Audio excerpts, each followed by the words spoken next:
This brand is made in China for sale on Amazon and offers 3 sizes of units, but their guarantee is not very good when compared to other brands. The 8,000 and 10,000 BTU models are for cooling only, while the 14,000 BTU model provides heating as well as cooling.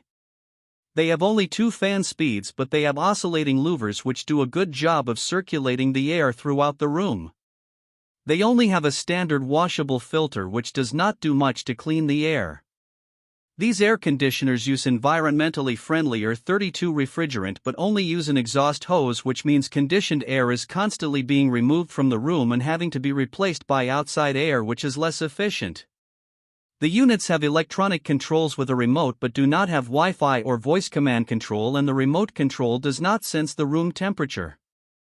They do not use condensate evaporation technology, so they require either continuous draining of the condensate or manual dumping of the condensate bucket.